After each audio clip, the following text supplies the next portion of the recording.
In this lecture, we are covering Chapter 17 on the citric acid cycle, also called the TCA or the Kreb cycle, in which pyruvate is oxidized to generate additional ATP, as well as NADH and FADH2 that will then be utilized by the electron transport chain to generate even more ATP. While pyruvate from glucose metabolism is the most commonly discussed precursor for the TCA, we can utilize other metabolites from the breakdown of fats and amino acids. In the next two class meetings, we will then apply the material discussed in this lecture to activities S32 and S33. The following learning outcomes will be addressed throughout this lecture and in our in-class meetings. Pause here and take a moment to go over them before proceeding with the lecture. As mentioned previously, the citric acid cycle is the next step in the complete metabolic breakdown of glucose. After glycolysis, pyruvate is converted to acetyl-CoA, losing one carbon as CO2 before it enters the citric acid cycle. During the TCA, acetyl-CoA is further oxidized as ATP, NADH, FADH2, and CO2 are produced. Again, while glucose is the most commonly discussed source of acetyl-CoA, we can also generate this metabolite through fatty acid catabolism and amino acid catabolism, which we'll explore in more detail later in the term. This pathway, first discovered by Hans Kreb in 1937, contains 8 steps in order to fully oxidize the acetyl group into CO2 and occurs in the mitochondria of the cell. Overall, for every acetyl-CoA that enters into the TCA, coupled with 3 molecules of NAD+, 1 molecule of FAD, 1 GDP, 1 inorganic phosphate, and 2 molecules of water, we were able to produce 2 molecules of CO2, 3 molecules of NADH, 1 molecule of FADH2, 1 reduced CoA, and 1 GTP and 2 acidic protons. Let's review some quick facts about the TCA. As you can see from this figure, the TCA is actually cyclic, meaning that as oxaloacetate is consumed in the first step of the TCA, a new molecule of oxaloacetate is regenerated in the last step of the TCA. All of the enzymes for the TCA are contained within the mitochondria. The 2 carbons that are released as CO2 actually come from the preceding oxaloacetate molecule, not from the incoming acetyl-CoA. We will see why that is in a few minutes as we look at the cycle step by step and during our in-class activities. Many of the TCA metabolites are precursors for the biosynthesis of other compounds, as well as metabolic breakdown intermediates of other macromolecules. And finally, a total of 4 electron pairs are transferred from acetyl-CoA to make 3 NADH and 1 FADH2. After these molecules transfer those electrons through the ETC to oxygen, we can generate a total of 10 ATP. Before pyruvate enters into the TCA, it must first be transported into the mitochondria and converted to acetyl coenzyme A using the multi-enzyme complex called Pyruvate Dehydrogenase. This complex is actually comprised of 3 different enzymes: Pyruvate Dehydrogenase, or E1, dihydrolipoyl transacetylase, or E2, and dihydrolipoyl dehydrogenase, or E3. Together, this complex catalyzes a 5-step reaction that converts 1 molecule of pyruvate to 1 molecule of acetyl-CoA and also produces a molecule of NADH. This enzyme complex is inhibited by its product, acetyl-CoA, as well as ATP and NADH, and is activated by NAD+, reduced CoA, and AMP. It also requires insulin-triggered phosphorylation of E1 in order to function. Breaking this down step by step, we can see that first E1 uses thiamine pyrophosphate, a vitamin B1 derivative, to remove a CO2 group from pyruvate, forming a hydroxyethyl TPP intermediate. The hydroxyethyl group is then transferred to a second enzyme, E2, where it attacks a lipoamide disulfide, eliminating TPP and regenerating E1. The carbanion intermediate is then immediately oxidized to an acetyl group as the disulfide is reduced. E2 then catalyzes a transesterification reaction in which the acetyl group is transferred to CoA, giving acetyl-CoA. To regenerate E2, the lipoamide group is reoxidized by E3 through the breaking of a disulfide bridge within E3.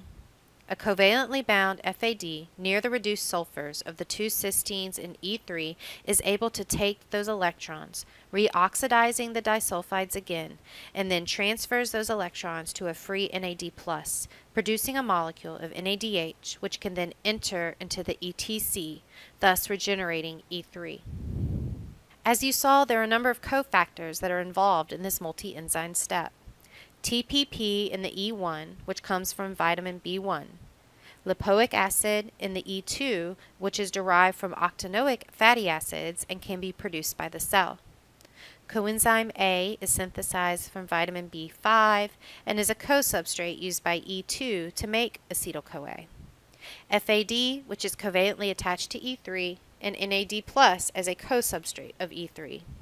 FAD is derived from riboflavin or vitamin B2, while NAD+ can be synthesized by the cell. Now that we have converted pyruvate to acetyl-CoA, we can officially begin the citric acid cycle. In step 1, the enzyme citrate synthase mediates a condensation reaction between an oxaloacetate molecule and the acetyl group from acetyl-CoA to make citrate, releasing a reduced CoA molecule and consuming a molecule of water.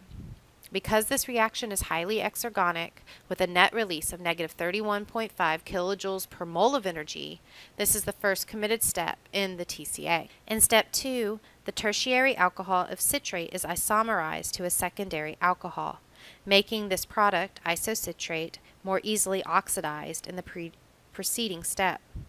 While this reaction is reversible and slightly endergonic in the forward direction, it is favored toward isocitrate formation because the product is rapidly consumed in the next step. In step 3, isocitrate is oxidized by isocitrate dehydrogenase to make alpha-ketoglutarate, releasing CO2 and producing a molecule of NADH and an acidic proton. This enzyme, isocitrate dehydrogenase, requires cofactor magnesium or manganese and is also highly exergonic and the second control step of the TCA. In step 4, alpha-ketoglutarate is oxidized by an alpha-ketoglutarate dehydrogenase with a molecule of reduced CoA to form a second molecule of NADH, H+, and CO2, forming succinyl-CoA.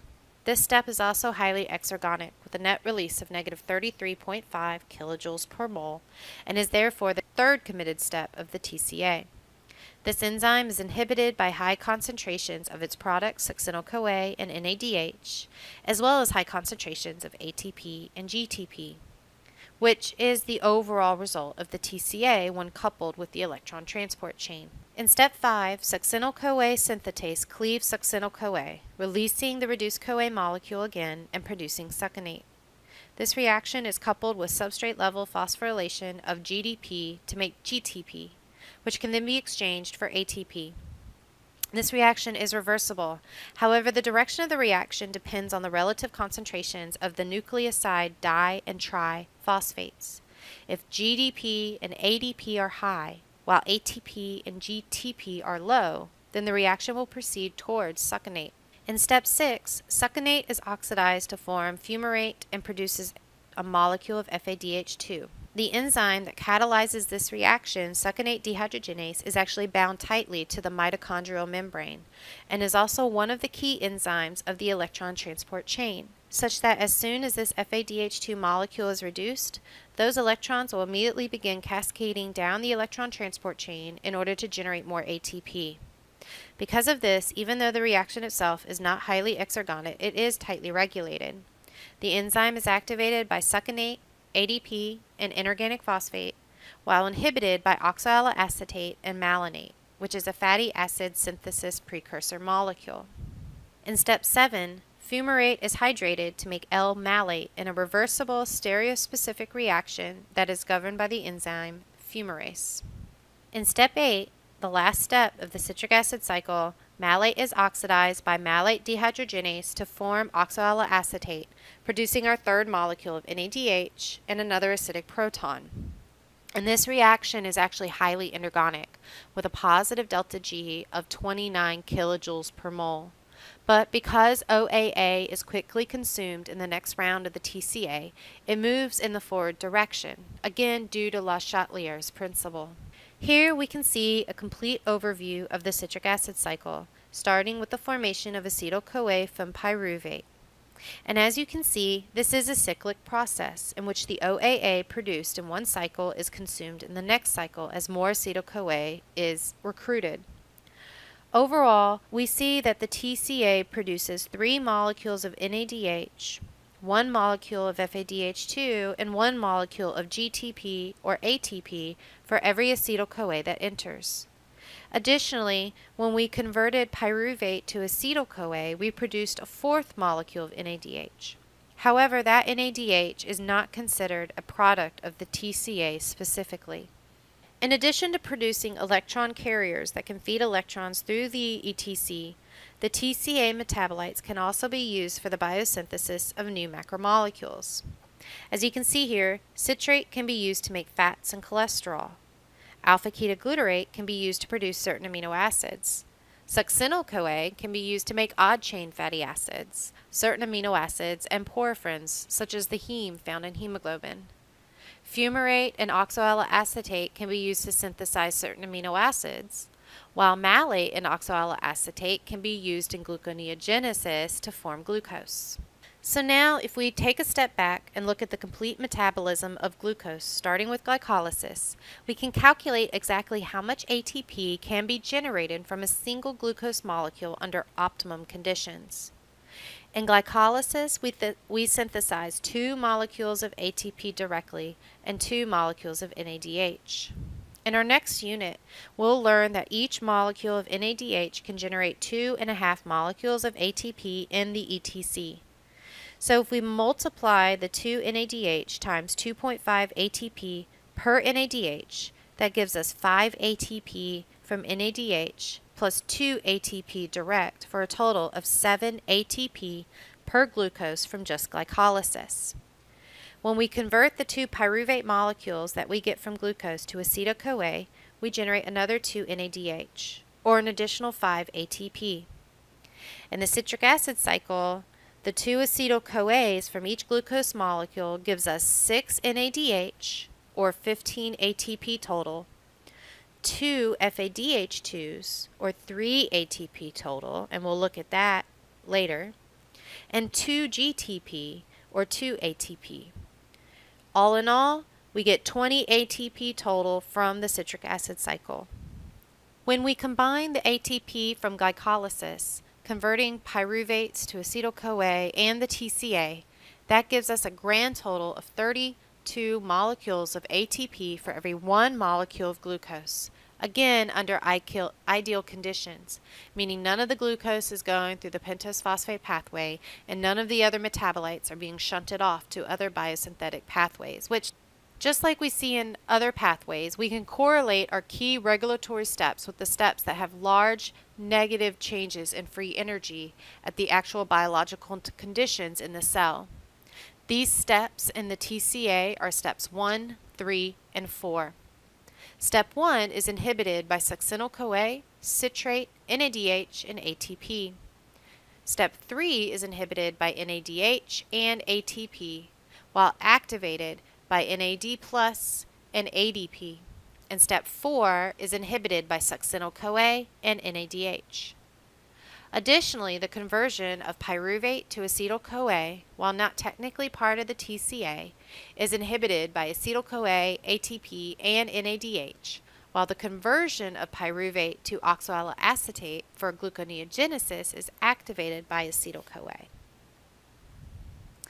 So now, when we meet in class, we will look more closely at the conversion of pyruvate to acetyl-CoA and analyze the various conditions that control this step by tracing specific labeled carbons from glucose during activity S32. Then, in activity S33, we'll practice tracing carbons through the citric acid cycle itself.